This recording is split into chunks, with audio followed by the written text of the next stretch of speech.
Support Pro Play Games on Patreon. Hey guys, it's Andrew here with PPG, bringing you a deck profile from my top 4 finish at the Carta Magica online webcam regional. I played Earth Kirishima. I felt like it was one of the top symbol to play the leader on for this format. It had a really good matchup, I feel, into the mirror, and just solid matchups across the board. So I'm just going to give you my deck profile. At the time of this recording, the erratas / ban have already come out. So this is kind of giving you a deck profile of how that deck performed before, and a little bit of my thoughts of how it could maybe go or kind of look going forward. So yeah, let's get into it. All right. So like I said, I played Kirishima, 5-hander, 29 health. The guy's been around, kind of a menace, kind of tier 0 status deck. Pretty much you're either playing this guy or playing a deck that can beat this guy, or you're not being competitive. So that was the case, at least until the errata and the ban. So I'm just going to give you kind of the reasons why and show you how he worked. He has the he used to have the build once per turn on each of your opponent's turn, and twice per turn add a foundation from the stage to the hand to give it +2 or -2. So that was a very strong effect, and that's why it was changed. Go ahead and check out the My Hero website for the errata changes. But it's basically now you can only build on your turn, and you can only pick up once per turn, once on your opponent's turn and once on your turn. Okay, and like I said, I played him on the Earth symbol, and I'll kind of go over what cards kind of give him the edge on that symbol. So starting off with the attack lineup, first attack that we play is 4 Harden Jab. Harden Jab is kind of the bread and butter of this deck. It allows you to recycle your attacks without having to use your leader once per or twice per turn. So this lets you pick up an attack or picked up a tapped foundation, or a committed foundation rather, so that you're not committing any energy or any more foundations to attacking. So it's basically a 3 difficulty because it can pick one up and build the top one in uncommitted. So you can tap your attacks, pick them back up, and then keep your strings going really long. So this with coordinated effort was a powerhouse. Definitely the best attack in the deck. Also has a 1 high block, which is really good for defense. So I use this a lot of times as well defensively to recycle my super generations and apathetics so that I could keep getting value and kind of choking my opponent out of their foundation resources and just making their attacks not be as effective as they should be. So very solid card, definitely a 4 of, probably for ever in all of these decks that do face down foundation stuff. So definitely needed at 4. We have Harden Frenzy.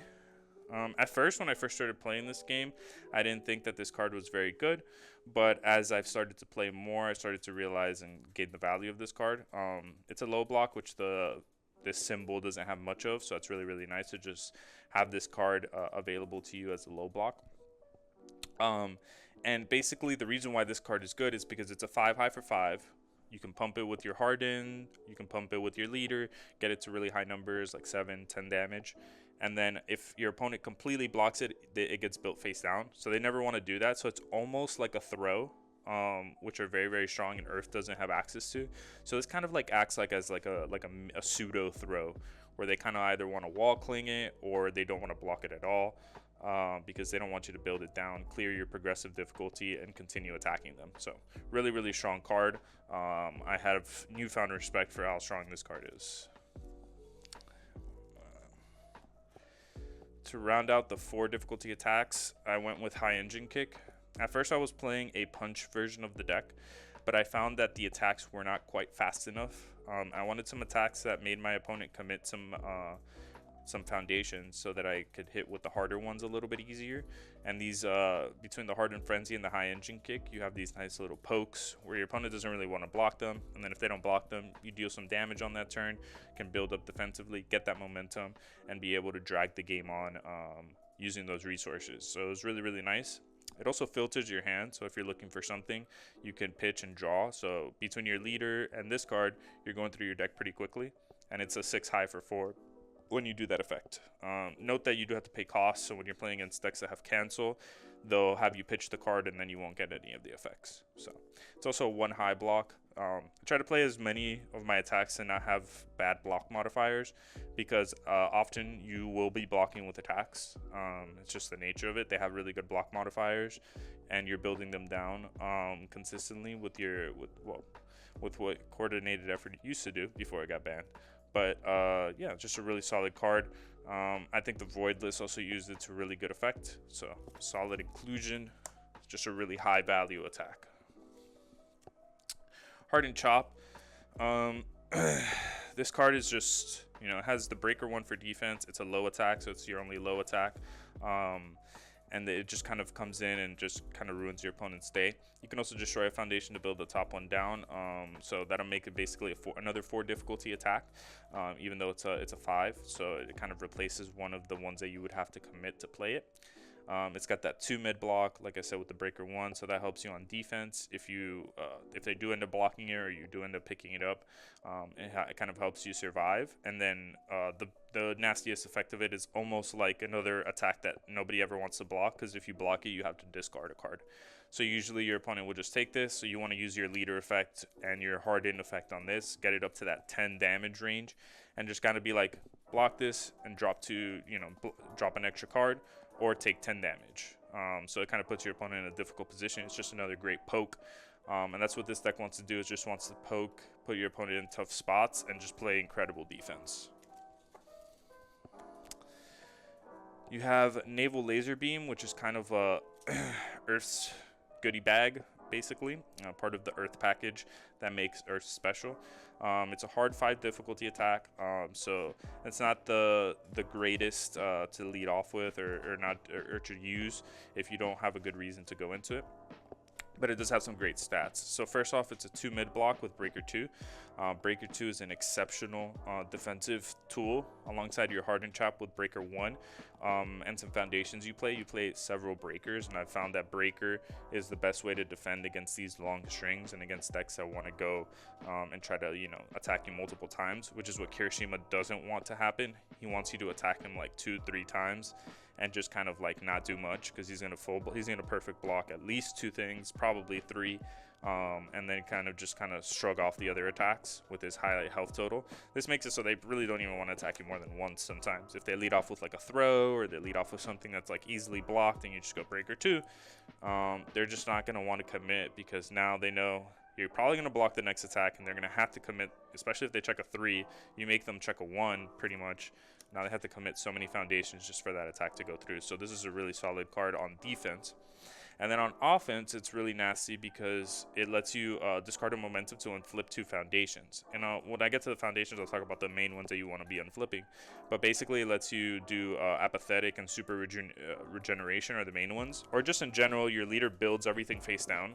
So instead of having to pick it up and then build it, if you have a momentum, you could just play this and unflip it. So a lot of times I wouldn't have coordinated effort on board, but I'll have it built face down, and then I'll just do this, discard a momentum, and now you have a coordinated effort.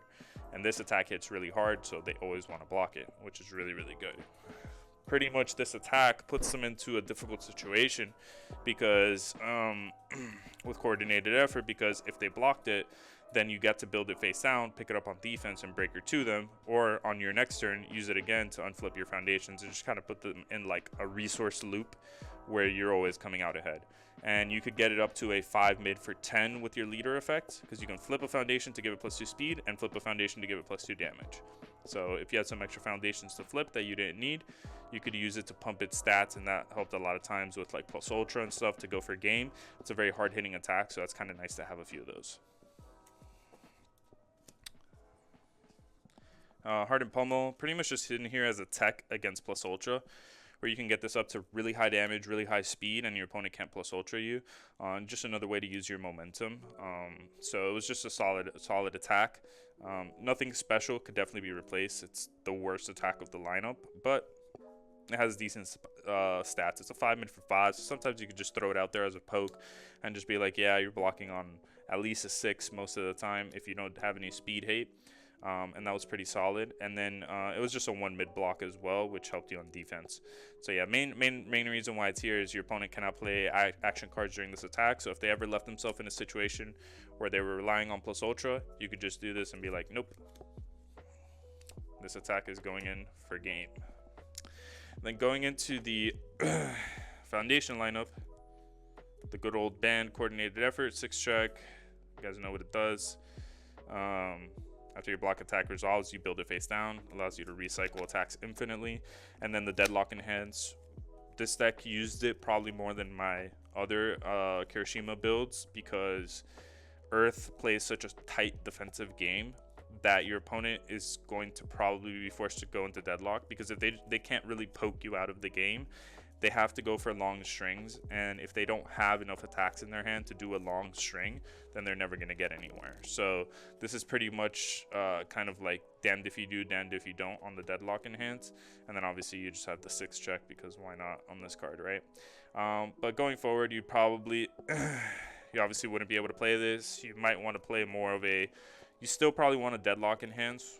So you might want like Pummel punches potentially. It's obviously not in the same stratosphere of power level, but it'll at least give you a deadlock enhance and maybe transition into a more of a punch version with Relentless Barrage. It would probably be the best thing that I could think of, just to kind of have attacks, at least more attacks, because now you can't pick up twice per turns and you can't build your attacks down. At least Relentless Barrage will always be in your discard pile so that you can use those, and then if they do go into deadlock, you can give them +2 speed and stun 1, as well as clear your pool to have like a big turn. So I could see that being a potential replacement, at least for the Earth version. You have your 2 main, kind of put these 2 together. These are the 2 main ombres of how you outgrind your opponent. Basically, what you want to do is you can play this leader, or at least on this symbol, one of 2 ways. You can either play, I'm going to use his effect to pick up attacks and attack you a bunch. Usually you do this when your opponent has left themselves vulnerable with a lot of committed foundations or not many cards in hand to defend, and you can just kill them. But a lot of times in the neutral game, what you'll want to do is just use Apathetic, flip any of your relevant foundations, and then use your leader effect, pick it up, and then build it back down on that same turn, or use Harden, jab, or any effects that you have to pick up your foundations, so that you can infinitely recycle your foundations. Not only are you infinitely recycling your attacks, you're also infinitely recycling your foundations. So you played an exceptional grind game. It's very difficult for your opponent to beat you in a long game. Besides Showdown, I don't think that this guy had any problems versus anything in the long game.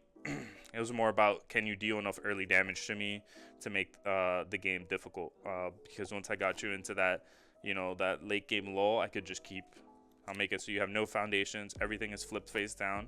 And then secondarily for defense, once you've done that, once they have no relevant foundations, you have super regeneration and other cards that you can unflip. So I'm flipping these with picking it up with your leader, so you would heal on your opponent's turn. Like, oh, they hit you with a throw, you'll block, it'll deal 3. Nope, I'll heal it, then I'll pick this up on my turn, build it back down, heal the 3, heal the 3. A lot of times I was just like recycling 3 of these between Harden jabs and my leader pickups on my opponent's turn and on my turn, and I would just like keep rebuilding these, and I would just basically give myself a 9 health buffer every single turn. And if my opponent went into deadlock, I would use coordinated effort to keep on flipping these, and it was just a nightmare. And like most people conceded or just kind of saw the writing on the wall, like you're just not gonna get through anymore for any type of relevant damage. I'm just gonna heal everything. So my opponents couldn't go into deadlock. I had all 10 of their foundations flipped at all times, and I would give myself like a 6 to 9 health buffer every turn in the late game. So it was just like really obnoxious to play against. And you also unflip these with Naval Laser Beam. So you have Naval Laser Beam to unflip them, you have your leader to pick them up, build them back down, Harden jab to pick them up, build them back down, and you would just do that over and over and over again. That was kind of the point of the deck. It's not so much offensive like the other Kirishimas, it's more defense. You're so obvious. So the one thing that your opponent can do to kind of break that lock is to go with one really big attack that's either super fast and hit super hard, etc. So you just use this to reset it, make it manageable.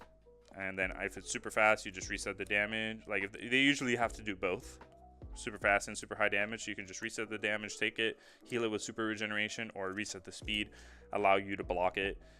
So it's kind of a difficult situation for them. And I use this card offensively a few times as well, just to kind of get my attacks into that damage range. Like if they tried to reset the damage on the attacks, I could pump it back up, or get the speed to something that was unblockable. Harden, again, nice defensive utility to pick up, give the next attack -2 damage. Sometimes that messes up with people's numbers, and they're not able to deal enough damage. And then on your turn, the main thing, you could just use it on your Harden Frenzy, mainly Harden Frenzy and Harden Chop, just to make them like really, really obnoxious attacks to deal with. So Harden give you that extra damage that the deck needed. Someone with style. This one is very important because it keeps you out of deadlock and allows you to keep recycling. So since you're building so much with your leader, you need a way to filter out your foundations as you're building them so that you don't get stuck in deadlock yourself.